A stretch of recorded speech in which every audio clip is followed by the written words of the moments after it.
So this is the Prime Minister now speaking to media in Dunedin about the protesters, basically turning up and say, what are you doing with our hospital? We want our hospital. With some protesters at the airport and other places around town today, what do you say to them and what do you make of their, obviously they're calling for something to be done in regards to keeping promise of building the hospital as is. Yeah. What have you taken from that? Look, I fully understand the frustration. It's also frustrating for a government that's been in power for 10 months inheriting this mess as well. But we are going to build a great hospital here in Dunedin, but it's going to be at 1.9 billion, not approaching 3 billion. And as a result, that's the work that will go on from here. This is a project that started at 1.2, went to 1.6. We've put another 300 million in to bring it up to 1.9. We're not building the most expensive hospital in the Southern Hemisphere at 3 billion New Zealand dollars. We're going to build a great hospital for $2 billion. So there's an urgent review, as you understand, with a couple of options that are going to be considered. And the reason is it's important that we do deliver within our budgets. We've had a series and inherited a series of cost creeps and scope creeps, whether it's been on ferries, whether it's been on school buildings, and now we see in hospitals as well. And we want to be able to do that because we also have other regional hospitals. We have regional hospitals across the country of smaller scope and scale that actually rely on that infrastructure money, whether you're in Whangarei or Palmerston North or Nelson or Tauranga for that matter. Okay, so I want to address quite a few things in this conversation, right?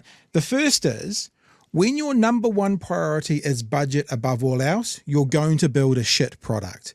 Because when he says we don't need $3 billion, it was like there are 500 health experts that have said this is what you need.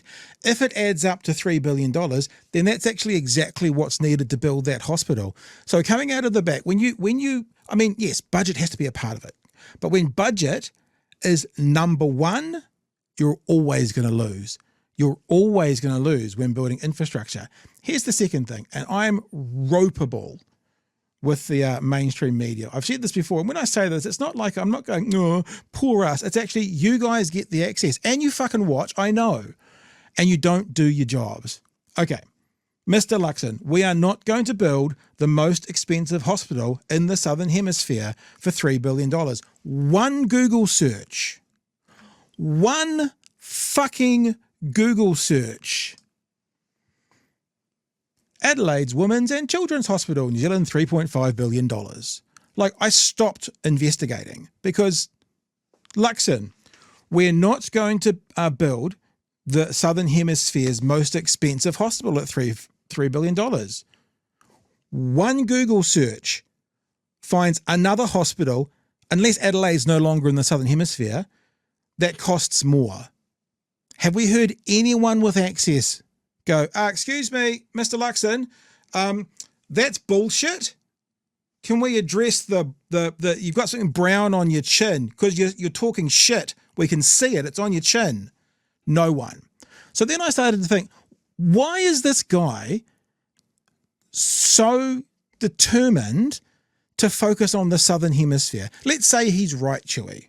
Let's say that there wasn't one Google search which proved him wrong. Let's say he's right. Why would the Southern Hemisphere matter? Why? Is it because possibly countries that are similar sizes to us spend far more than $3 billion? Let's have a look at Ireland, for example. Ireland is almost exactly the same population as New Zealand. Almost exactly the same. In fact, when one person leaves here, one person leaves there. It's almost exactly the same. Ireland, the hospital they're building at the moment, 4.4 billion New Zealand dollars, Chewy. 4.4 billion New Zealand dollars. So it's not the most expensive hospital built in the Southern Hemisphere. And looking at other countries of a similar size to us, they're spending more.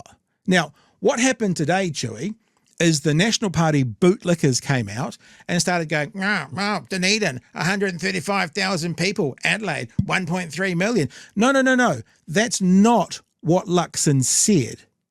He didn't say we're not going to build the most expensive hospital in the Southern Hemisphere per capita. He didn't say that, so you can't play that game. He said, carte blanche, we are not going to build the most expensive hospital in the Southern Hemisphere. Those are the words. That is the metric he has put out there. That is the metric we are measuring him by, other than Chewy. Even if it was the most expensive hospital build in the Southern Hemisphere, if it's what the region needs for the next 100 years, it's not an excuse. It's not an excuse. It's a deviation away from the point to try and say to all his voters, look how these people want us to waste your tax dollars. By the way, landlords, here's $3 billion. By the way, top 1%, here's $14 billion of tax breaks. I'm fucking furious about this whole thing, and I've got more to go, so you better go now. Yeah, look, what we saw on his visit today is definitely the new talking point. We're not spending $3 billion, a number that has heavily been pushed back on.